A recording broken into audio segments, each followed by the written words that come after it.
ถามเขาคิดเห็นสร้างก่อนเนาะว่าประตูมื้อนี้เฮาสิแก้จังได๋มีแต่เฮ็ดแบบเก่าเลย แบบใดเป็นว่าแก้ขี้ร้าย หึ บัดทับ เฮามีบรรพับไว้เนาะนั่นน่ะคันว่าใช้บัดทับนี่ก็ได้นะ ได้เป็นบ่ ใส่บัดทับยังใส่แก้ไว้นี่ แต่โมดนี่ประตูอันนี้ขอถามแหน่เนาะขออนุญาตถามเนาะอันโมดนี่เพิ่นเฮ็ดมาแบบสิบ่หรือว่าบ้านประตูหั่นนะอันวงกบนี่นะ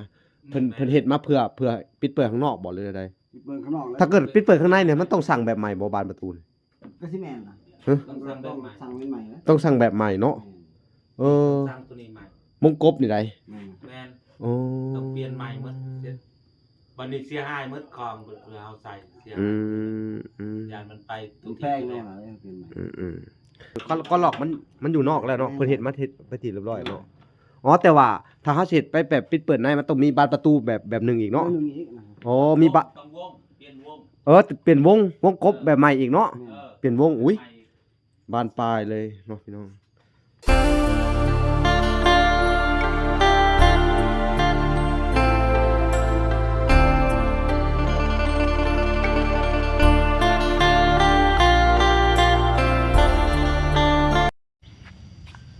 กับ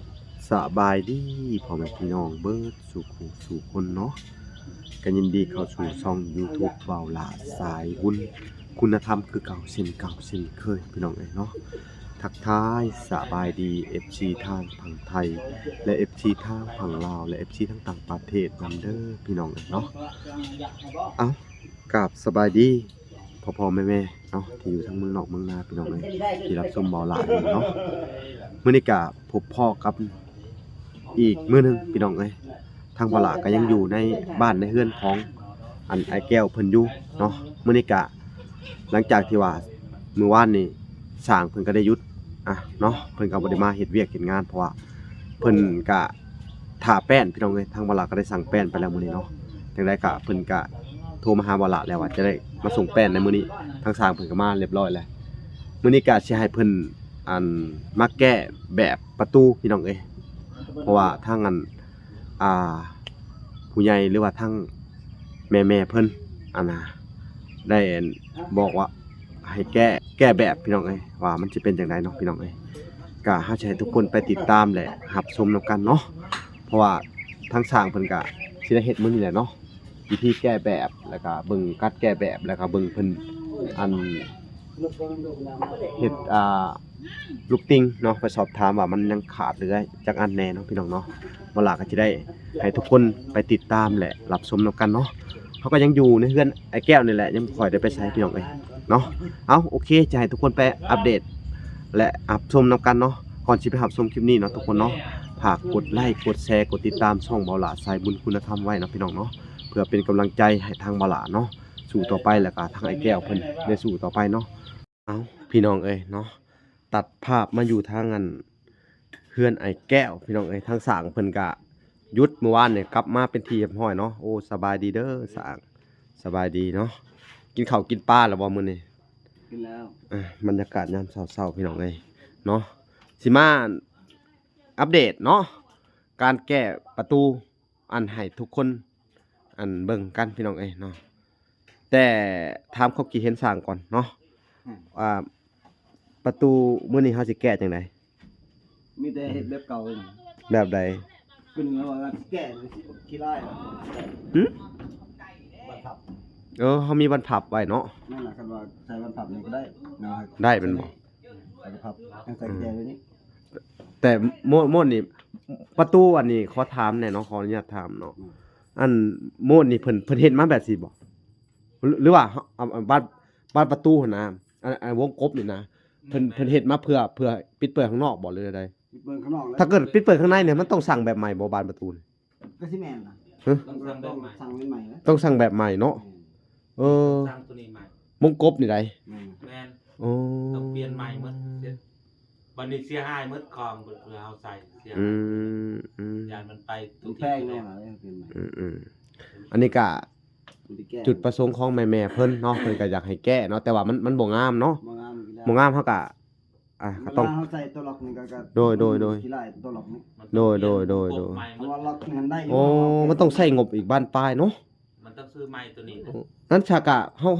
ฮาปรับเปลี่ยนอันมาแบบเก่าก็ได้เนาะ ได้ เดี๋ยวจะให้ทุกคนไปเบิ่งอันตัวนี้เนาะ เอาเลย เอาพี่น้องมาพี่สร้างมามึง เราเปลี่ยนแบบนี้ก็ได้นี่ โอ้แต่ว่าข้างนอกนี่มันเหมาะเลยเนาะก็หลอกมันอยู่นอกแล้วเนาะเพิ่นเฮ็ดมาเฮ็ดไปที่เรียบร้อยเนาะอ๋อแต่ว่าถ้าเฮาสิเฮ็ดไปแบบปิดเปิดในมันต้องมีบานประตูแบบหนึงอีกเนาะ ตัวหนึงอีกนะ อ๋อมีบะ ต้องวงเปลี่ยนวง เปลี่ยนวงกบแบบใหม่อีกเนาะ เออ เปลี่ยนวงอุ๊ย ไม้ บานปลายเลยเนาะพี่น้องเอาขอโทษเด้อแหมมัน สั่งอันบ้านประตูบ่บ้านประส่งวง ไม่ว่าวงใส่นอก วงใส่นอกมันต้องมีวงใส่ในนำแน่เนาะ แม่น โอ้แสดงว่าเพิ่นอยู่ในนี่มันมีแต่วงใส่นอกเนาะมีวงใส่ในถ้าวงใส่ในเขาต้องสั่งมาแต่ในเมืองเนาะพี่ เพ น้อง ราะนี่ก็ว่าใส่ปุ่มล็อกกันว่ามันบ่ได้คือกันกับ โอ้ต้องใส่ ปุ่ม อัน ล็อก ปุ่มหลอกเจาะอันนี้เนาะ เจาะ ปิดเปิดเข้าออกเนาะอ๋อปุ่มหลอกเนาะ แม่น แต่ผมลองมันบ่สถา ปุ่ น มล็อกมันว่าบ่ อืม โอ้ยนี่ง่อยทำบ่เฮิง โดยเวลาเฮาก็สิอันนั้นก่อนสอบถามเพิ่นใหม่ก่อนเนาะ โดย หรือว่าจังไดเดี๋ยวว่าหรือว่า หรือว่ากันใส่ปุ่มล็อกเลยว่าหรือว่า โดยเฮาถ้าถามเพิ่นอีกทีหนึงเขาจังเฮ็ดเนาะ โดย อันปะไว้ก่อนเนาะเพราะว่าเฮาเอามาเอาตัวนี้ก่อนเดี๋ยวสิไปเอาให้ทายแก้วมาอันไปเอาไอ้เคยลูกติ่งมาเนาะอืมโอ้ตัวนี้ฮะอืม ใส่เป็นตัวใส่ตัวล็อก โอ้เสียนแล้วได้แค่2อันอันน้อยเด้ ยัง อันน้อยเพิ่นเท่าไหร่มา ยัง โอ้อันนี้ลูกติ่ง ตัวใหญ่ ตัวใหญ่ เออ ติดกันได้ ลูกติ่งคันใดมาแล้วพี่น้องเอ้ยเนาะเอาเวลาสิให้เบิ่งอันโตะอันนี้ที่แก้แล้วแต่แก้แล้วมันบ่งามพี่น้องเอ้ย เนาะ ปุ่มมันเลย เนี่ยมันบ่งามเด้ตัวหลอกมันก็จะอยู่ประมาณนี้มันก็อยู่ข้างในพี่น้องเอ้ยเอาจังได๋ก็อันมันต้องปรับแก้หลายแล้วก็ต้องไปเปลี่ยนวงกบใหม่มันก็ ต้องสั่งสาง สร้าง แล้ววงกบมันก็ เอาได้ มันก็ กันว่ามันน่ะแกะเอาตัวนี้มันขี้ร้าย แก้ออกมันก็กี่ลายแหละมีแต่ว่าเฮาเอาไปแบบข้างนอกคือเก่าเนาะ แม่นล่ะ เอาพี่น้องเดี๋ยวเฮาจะได้พูดคุยกับอันแม่เพิ่นใหม่อีกรอบหนึงเนาะสั่งเนาะโอ้ไอ้แก้วก็ไปเอาอันลูกติ่งมาพอดีเลยเนาะ โดย ผู้ชายชายสั่งเห็นลูกติ่งถามมื้อนี้เนาะลูกติ่งตัวน้อยเพิ่นว่าจะสิมาส่งบ่หรืออะไรสบายดี สบายดี อืมกำลังสิมาส่งเนาะ โดย เป็นจะได้มื้อนี้อยู่ดีมีแฮง โดย มีข้าวกินปลาบ่แหละ โดย โดยเนาะกับบรรยากาศยามเช้าๆพี่น้องเอ้ยเนาะทางไอ้แก้วเพิ่นก็ตื่นแต่เด็กๆปลุกไปหาเห็ดหัวเห็ดห้าวพี่น้องเอ้ยเนาะดุขนาดนั้นเลยหาเห็ดกันมานเนาะโคตรได้เลย ไปใหม่บ่เฮารอบนี้ แต่รอบนี้เฮ็ดมันหมดแล้ว เมื่อไรเนาะ แม่ วันนี้สิอันต่อไปนี่เฮาสิหาเป็นเห็ดอัน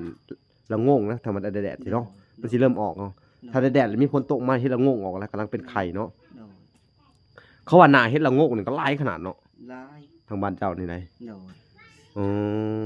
โดยเนาะก็พอดีว่าอันทางไอ้แก้วเพิ่นก็เฮ็ดหัวเรียบร้อยแมันบ่ โดย เนาะตารางอันจอดก็พอดีเลยนะ แม่นเรือนิดนึง เหลือนิดนึงโอ้พี่น้องเอ้ยไปนี่จะให้ทุกคนเบิ่งเพิ่นก็เฮ็ดไปเทียมห้อยแล้วเนาะ โดย อ้าโทษผู้ตารางน้อง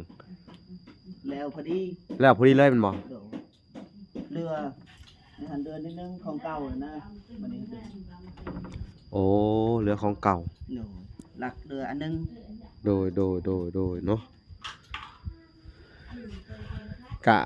อันสิรออันสอบถามอัน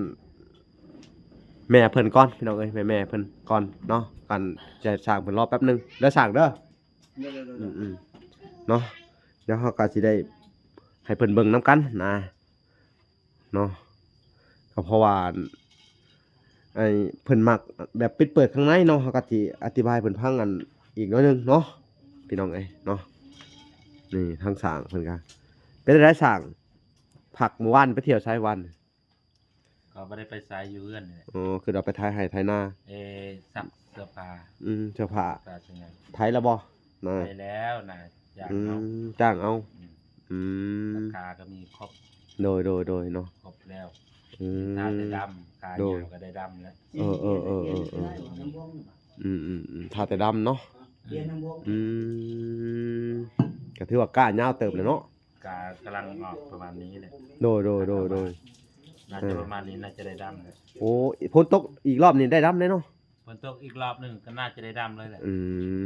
ม เอาเล็งพุยเลย เนาะ ตะกาเอาเล็งพุยใส่ ไม่ยากเนาะ ดี มามือก็ได้ด หามือก็ได้ด ำสิมามือ ำ15มื้อ เออ เพราะว่าเฮาอันสิได้ใส่ปุ๋ยเล็งอหยังประมาณนี้บ่ ใส่พุยเล่งเอาว่านใส่ตะกาใส่หยังน่ะ อื เอาปลา ม เล็งเอาแล้วก็แป๊บเดียวได้ดำ โดย ถ้าฝนตกรอบนี้ก็ได้ดำเลย อืม ทุกคน กับผู้ที่ถ้าเกิดว่าแป้นยังมาเนาะกับผู้ที่แล้วเลยสั่งแค่ได้ไปเฮ็ดให้เห็นหน้าเนาะ พอดีเลยแหละ พอดีเลย จบภารกิจเลยเนาะ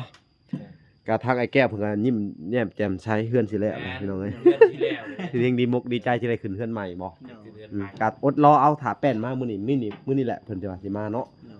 กับพี่ ประมาณทิศนึงแล้ว อันอยากสอบถามทางสั่งไงเพิ่นพี่น้องเอ้ยอันนิดๆหน่อยๆเนาะแป้นนี่เฮือนขนาดนี้จะว่าเบิดบ่ฮอดบ่100ปลายหรือว่าได้ไดบ่ฮอดบ่ มันก็60หรือ70ถึง 70แม่นบ่ แม่นล่ะ สุดๆนะ อืม แบบ แต่ทางแม่เพิ่นว่า เห็นเพิ่นไปเบิ่งคลิปทางอันเหนือเพิ่นว่า อัน7คูณ6นี่ระดับ100ปลาย130ผู้ใด มันต่ำนะ นะ ตัวนั้นมันสูง โอ้นั่นน่าจะเขาเฮ็ดสูงเนาะ แม่ล่ อันนี้เขาเฮ็ด 2 เมตรปลายนะ แต่ตัวนี้เขาใส่ไม้อัดเอาก็ได้เนาะ แม่นล่ะ นี่มาเบิ่งขอบตัวเทิงนี่ ไว้ใส่ไม้อัดแล้วตัวนี้แบบว่าเอาแอมค้านี่ก่อน เออ ค้าน แอปตะคานี่แหละทั้งเทิงใส่ไม้อัดเอาเนาะ ไม่แผ่นเรียบ นั่นน่ะ แผ่นเรียบเอาเนาะ นั่นน่ะ มันก็สิโอเคอยู่ดอกพี่น้องทาสีเอา แต่ว่าทาสีนี่ อันขออนุญาตถามสร้างเฮาเจ้ากบแล้วมาทาคักบ่แบบนี้ หรือว่าเฮาเฮ็ดแล้วจังทา ดี ตัวใดดีกว่า เรา แล้วจังท่าก็ แอ ได้ ม นะ ก็ได้ แอมแล้วจังทา แอมแล้วจังท่าคันว่าเฮ็ดอันนั้นมันเปลือง เปลือง เอาตัดทิ้ง เออ นี่นะ ตัดทีมแมนแล้ว เออ ถ้ามันตัดทิ้งมันตัวแบบว่าแอมแล้วสำเร็จบ่ได้ตัดแล้วมันสีบ่ได้เปลือง โอ้ไปจะได้อันทางสั่งสีว่ะพี่ลุง อันแอมแล้วเพิ่นว่าจังท่าโอเคบ่เอาตัวนั้นเนาะแต่ว่าอันมันมี2สีเด้อสีเขียวเนาะเพิ่นนั้นทางแม่เพิ่นบอกมาสีเขียวเนาะอุ้ยนี่เขียวอ่อนแบบนี่แบบเสื้ออันนี้เนาะก็งามอยู่นี่พี่น้องเอ้ยนี่แบบเขียวอ่อนมาซะเนาะแล้วก็อันลูกติงเพิ่นว่าเอ้าลูกติงนี่ทาสีขาวเนาะเอ้ามาเบิ่งสีขาวนี่ลูกติงนี่ทาสีขาว แล้วก็อันนี้ถ้าสีเขียวเด้อสีเขียวสลับสีเขียวขาวแล้วก็อันประตูนี่ก็ใส่ขาวทางประตูทาสีขาวเนาะเป็นไงงามอยู่บ่กาวอ่ะ งาม คิดภาพออกบ่ ไอ้แก้วเพิ่นพี่น้องเอ้ยดีใจจังบ่ ดีใจ บ่สิได้ฮอดสีทาเฮือนมันก็สิแบบว่าปกป้องไม้บ่ให้มันอันนั้นเนาะเขาเอิ้นว่าบ่ให้มันดอกไป โดย น่าจะเป็นอันสีน้ำมันเนาะทาไม้นี่เนาะ โดย สีน้ำมันพี่น้องเอ้ยสีทาปูนต่างหากเนาะ โดย สีน้ำมันอันทาไม้นี่มันจังสิเข้ากันพี่น้องเอ้ยเนาะเข้ากับไม้กับพอดีอั่นมื้อนี้สร้างเพิ่นก็รอแต่เช้าเนาะปกตินี่ถ้าของมานี่เพิ่นสิเฮ็ดไว้ได้แล้วไว้อยู่ โดย แต่ว่าเครื่องของมันก็สั่งแล้วก็ซักซ่าเนี่ยเพื่อเพิ่นสิอันกบไม้อะไรเพื่อเพิ่นสิตัด โดย เนาะตัดไม้เริ่มเลื่อยไม้มาพี่น้องเอ้ยก็นี่แหละก็สิให้ทางอันแม่ๆเพิ่นเบิ่งถ้าสิแก้ให้ว่าเพิ่นมักทรงเดิมบ่หรือว่าแนวใดพี่น้องเอ้ยเนาะแล้วเฮาก็ถ้ามักว่าสิเฮาก็จำเป็นต้องเอาแบบนี้เนาะถ้าเพิ่นมักแบบนี้เนาะ โดย ถ้าเพิ่นมักว่าสิเฮาก็เฮ็ดแบบที่แต่ว่าเฮาก็สิแกะตัวนั้นออกเนาะแล้วก็เอามาเฮ็ดบรรพับอยู่เนาะแต่ว่าเจ้าว่าเจ้ามักแบบใดก็ได้บ่หรือจังได แม่น อืม แล้วแต่พ่อแม่ โดย นี่คือ เนาะโดยเพิ่น ก็ ได้ก็เอาได้หมด โดยเพอจุดประสงค์ของเพิ่นให้เฮ็ดแนวนี้เนาะ โดย เฮาก็บ่ติแหละพี่น้องเอ้ยเพ บ่ ราะ ติ ว่า ดบ่เลือก เฮา เอา เพิ่นทานมาให้เฮาต้องเอาตามจุดประสงค์เพิ่นเด้อ โดย เนาะ เอาบ่ติดบ่เลือก แม่นแม่นแม่น เพิ่นเอาทรงใดก็เอาหมด โดยเนาะก็อดใจรออีกบ่เกินอาทิตย์หนึงเพิ่นว่าทางสร้างเพิ่นว่าก็สิได้ขึ้นเฮือนใหม่นะเนาะ โดย ยินดีนำเด้อ โดย ยินดีดีใจนำพี่น้องเอ้ยเนาะไอ้แก้วก็สิได้ประสบความสำเร็จอันในเร็วๆนี่แหละพี่น้องเอ้ยเพิ่นก็รอคอยอยากขึ้นเฮือนใหม่หลาย แต่ว่าบางคนก็เนาะก็เว้าเผื่อไว้เนาะ โดย บางคนก็หลายๆเคสเพิ่นก็ท่วงมาอยู่ว่าอู้แบบถูกซอยไปแล้วอ่ะ อันตีลูกตีเมียบางคนก็ได้ บางคนก็เลิกกันได้ แม่ คือเจ้านี่สิเฮ็ดไปซั่นบ่ บ่ อืม บ่เคยเป็นนะ บางคนก็อันปะเมียสินะ โดย อยากขายเขาขายของเนาะ โดย แต่ชุมเจ้านี่ห้ามเฮ็ดเด้อ โดย เพราะว่าข้อยสิเซ็นสัญญากับอันในบ้านได้ โดย บ่ว่าให้ในบ้านให้สมมุติว่าชุมเจ้ามีปัญหาหยังอยากขายดินบ่หรืออีหยังนี่ชุมเจ้าต้องคุยกับในบ้านคุยกับข่อยบ่จบข่อยสิให้ในบ้านเป็นคนดูแลชุมเจ้า โดยโดย เนาะ ได้ เพราะว่าผู้ใหญ่เพิ่นก็มอบหมายให้ดินชุมเจ้านี่สืบต่อไปได้ โดย เนาะโมเมนต์ที่แบบว่า อันเวลาให้ลูกให้เมียปะเมียน่ะอยากขายอยากแบ่งกันบ่ได้แต่ต้องให้ลูกต่อไปนะ โดยบ่เฮ็ดดอกไว้นั่น เนาะ โดย ถ้าเกิดว่าวันใดวันหนึ่งถ้าเฮาปะเนาะปะหมู่ปะเมียก็ปะให้ลูก โดย เพราะของนี่เพิ่นอยากให้สืบต่อไป แม่นบ่ขายบ่เฮ็ดไว้นั่น อืม บ่คิดไว้นั่น เพราะมันมีหลายคู่เลย โดย เพราะเพิ่นก็อันทาง FC เพิ่นก็ทักท้วงเข้ามาก็หลายคู่แล้วเพิ่นว่า โดย บางทีแบบช่วยเหลือไปแล้วอะเกิดปัญหามาทีหลังอหยังประมาณนี้นะ โดย ได้เขาได้ของแล้วทะเลาะอันกันตีลูกตีเมียจนหน้าบูดตาบวมก็มีบางเคส โดย มาซั่นซะเนาะ โดย ก็บ่ให้เป็นแบบซั่นเนาะ บ่ ก็มีแต่ว่าภาคน้ำเจ้าหั่นแหละดูแลลูกเมีย โดย เนาะ โดย เพราะว่าก็แม่นอยู่ทุกสิ่งทุกอย่างที่มันได้มาแบบง่ายๆเลยอ่ะโดยที่เจ้าบ่ได้ออกแฮง โดย แล้วเจ้าคิดว่าหุ้ยมันคือได้ง่ายเลยขายไปเลยนะ บ่คิดไว้นั่น อืม โดย เนาะ ถ้าคิดไว้นั่นก็สิแม่งอยู่วงเก่าดีกว่า โอ้ยนั่นแหละก็คิดเห็นแบบลูกกับเมียเนาะกูยัง โดย ลูกก็ยังน้อยๆเนาะ โดย ให้เพิ่นใหญ่โอ้ยทั้งลูก ถ้า ติ่ คิ ง ดจะขายก็บ่ต้องให้เขาอันนั้นน่ะ อื นี่ ม บ่ต้องให้เขา โด ซื้ ย อ โดย เรือดีกว่า ลูกติ่งเพิ่นก็มาแล้วไปหาเอาลูกติ่งไอ้แก้วอืม ครบอยู่ เออ อันน่ะสร้างมาเลยเดี๋ยวอันน่ะสิให้ทางอันสร้างไล่มึงดูอ่ะมันขาดจากอันอีกตัวนี้ 15อัน บ่รวมใส่ตัวนี้นํ เงินเท่าไหร่ล่ะ ตัวน่ะตัวสิเอาใส่ตัวนี้แมันบ่ไล่มึงดู ใส่ตัวนั้น เออ 4 อืม 5 หาอะไรกัน เป็น9 เป็น เก้าแล้วมันยังขาดอีกจักโตหันให้เขาเสียนมาอีก เรืออยู่6 ยังขาดจักโตยังขาด6โตเอามาอีกโต6โตเด้อสิจ่ายเงินทีหลังเด้อไปเสียนให้พอเจ้าเสียนมาเด้อล่ะ 9 โด โตเลยก่อน อืมแม่นบ่ยังขาดจักโต ในการ6 ขาด6โอเคยังขาด6โตเนาะให้เจ้าเอามาให้อีกเด้อ6โตเด้อประมาณมื้ออื่นได้บ่ หรือว่ามื้อนี้เขาเฮ็ดมื้อนี้มีบ่ กันท่านมันก็แห่งดีล่ะ ถ้าท่านมื้อนี้เอามาเลยเด้อเดี๋ยวมาจ่ายเงินอยู่พี่เด้อให้พอเจ้ามานำเด้อเอาพี่น้องเอ้ยเนาะกับผู้ดีเนาะ ตอนนั้นสิไว้ใส่ โดยได้ใช้กันได้เนาะ โดย อืม ตัวใหญ่มันงามกว่า ตัวใหญ่มันงามพี่น้องเอ้ยนี่เข้ากับอันบันไดเลยนี่วันนี้7โตเลยว่าสร้างนี่โอ้งามลูกติ่งตัวนี้พี่น้องเอ้ยเอาโอเคพี่น้องเอ้ยเนาะนี่ก็เป็นบรรยากาศในเฮือนของไอ้แก้วเพิ่นพี่น้องเอ้ยโธ่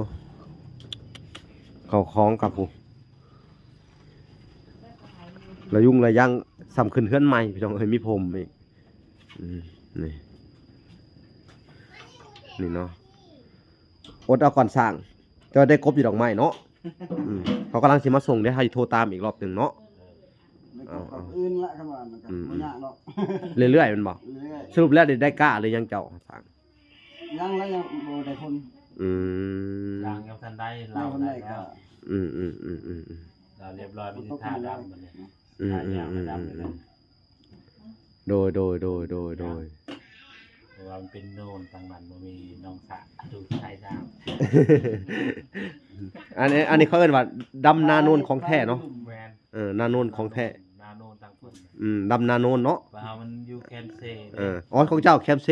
ของเพิ่นนาโนนเนาะแบบว่าคืออันเพลงอีหยังเพลงลาวตะกี้อ้ายอยากมาดำนาโนนหยังประมาณนี้นะ ก่อนวิไลนะ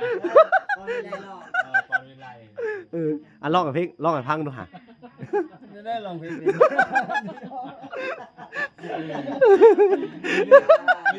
มีแต่เพิ่นแล้วกลับไปดำนาโนน อันนี้อันไหน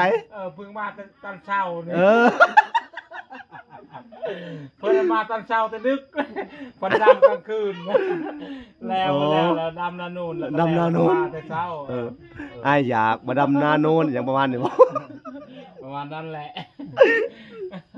มันนาโนนบ่มีน้ำเนาะช่วงนี้ขาดแคลนแน่เลยหรอ ต่างฝนตกแห้งช่วงฝนตกแห้งจึงมีน้ำ โอ้คันแม่นแบบไปว่าสิแห้งบ่มีน้ำแล้วเนาะ แล้ว ไปดูว่าสิเนาะบ่มีผู้เป่งน้ำเข้าหน้าน้องว่าซั่น เพลงแล้วเป็นไงเป็นไหน เนาะ บอกบ่ได้หัวเนาะเอาหัวก็บ่ได้ลูกเลยจบแล้วบอกหัวก็บ่ได้ลูก คักคณะทางสร้างเพิ่นพี่น้องเอ้ยตลกดีพี่น้องเอ้ยเอ้าพี่น้องเอ้ยคลิปนี้ก็เป็นการหยอกล้อกับเพิ่นพี่น้องเอ้ยสร้างก็อารมณ์ดีพี่น้องเอ้ยญาติเพิ่นเครียดเพิ่นว่าชื่อเลขก็บ่ถูกเนาะ เครียดกับชื่อเลขเอา ชื่อเลขก็บ่ถูกเนาะก็เลยเครียดก็เลยว่าบ่ต้อง คอยช่องซับนึงครับใส่บ่ถูก นะ จุดนี้เลยว่านุ่งเสื้อ โอ้ เอาเล็ก400 โอ้เสือนี่ก็เสือโอ้เจะแป๊บ จะว่าวันที่จมจนว่าเครียดแห้งเลยคิด เครียดบ่ เอาเลย นอนบ่หลับเลย เอารับเลยเนาะก็ให้ตัวกล้องไว้ใส่เสื้อแล้ว ปอ ใส่เสื้อแล้วบ่ได้ซื้อบ่ มัน เสื้ เห็ อน ชื่อก็ให้ ใส่เสื้อบ่ซื้อควายบ่ ปอ มึงนั้นเลยมึงนั้นเขาบอกยังมึงนั้น ช่วงไม่ให้เพื่อนเนตมิตรน่ะก็ให้2เทื่อได้ก็ให้ยัง3เทื่อแล้ว อันนั้น เห็ เห็ น น ซาโตนั่นน่ะ เห็นกับยังเห็นกับมา เห็นกันมา เออ ให้ชื่อเห็นมันได้มาบ่ซื้อ เออ ซื้อเลย เดี๋ยว ควา มั ย นร่วงมึงนี่ ดวงบ่ ให้กระเบื้อในกระเบื้อกับควาย ไปซื้อไปกระเบื้อ ซื้อในกระเบื้อ บอกบ่ซื้อโอ้เขาเอิ้นว่าดวงมันสลับกันแบบว่า มัน เพิ่นก็บอกตรงอยู่เนาะมันมี2ตัวสัตว์เนาะ ตัวสัตว์เฮาก็ซื้อเบิดแหละ ถ้าตามหลักเราต้องซื้อเบิด2ตัวสัตว์น่ะ นั่นแหละ ก็คือว่าแล้วเนาะก็สิ แล้วก็ไปเบิ่งไอ้ตอนอาบน้ำ2เทื่อ3เทื่อน่ะ โดย เบิ่งคือม้าเนาะ เออ หูสั่นน่ะ เออ ซื้อม้าแต่ม้าออกเลยบ่จักออกเสืออีก โอ้ไปเบิ่งเลขนั่นแท้นี่ฮะ แล้วอาบน้ำมันแนะนำอาจารย์นะ อะไร น้ำสูตร น้ำจุดน่ะ อะไรมีมื้อหน้าพาไปเบิ่งก็อยากรวยอยากถึงเลขเด้เนาะ โอ้ย เบิ่งเลยมือก็เป็นมันก็เบิ่ง อาจารย์บ้านได้นะฮะ ตามบ้านเฮา ย่างไปเมื่อกี้นี่ ใกล้เฮือนหม้อนี่น่ะ ย่างไว้กินนี่หาอาจารย์ฮะอันแล้วว่าซั่นว่า ไปหาย่าง โอ้ ใกล้เฮือนหม้อนี่ใกล้เฮือนหม้อนี่ เพิ่นเคยบอกคนถูกอยู่บ่นี่สรุปแล้ว โอ้ย หลายคน คือ ถือ ตลาด ถูกกินตลอด ตลาด ก็บอกถือแล้วจนว่า เอ โด อ นคือจนนวนมารับเลย เสียงโศก ทีทหา ได้หยัง คล้ายๆคือเอาบุญสิมีเนาะ แม่นล่ะ แต่ยังมีกรรมมาวังเนาะ ก็ไปถือก็ชื่อป้าก็ถือโอ้จะบอกตัวชัดเฮาบ่ซื้อเบิดเนาะ ชื่อ2,000กีบ บ่มักซะ ต้องซื้อไล่ เอา ไม่อื่นนั่นได้ โดยพี่น้องเอ้ยคลิปนี้กะบ่มีหยังหลายพี่น้องเอ้ยเนาะก็เป็นการสอบถามสร้างเพิ่นเนาะเล็กๆน้อยๆเอาโอเคพอกันใหม่อีกคลิปหน้าพี่น้องเอ้ยเวลาก็จักสิเบิ่งอยู่ในเฮือนในซานของทางไอ้แก้วคือเก่าพี่น้องเอ้ยโอเคพอกันใหม่คลิปหน้าเด้อขอกล่าวคำว่าสบายดีเด้อสบายดีสร้าง สวัสดี โอ้ยสบายดีพอกันใหม่คลิปหน้าเนาะบ๊ายบาย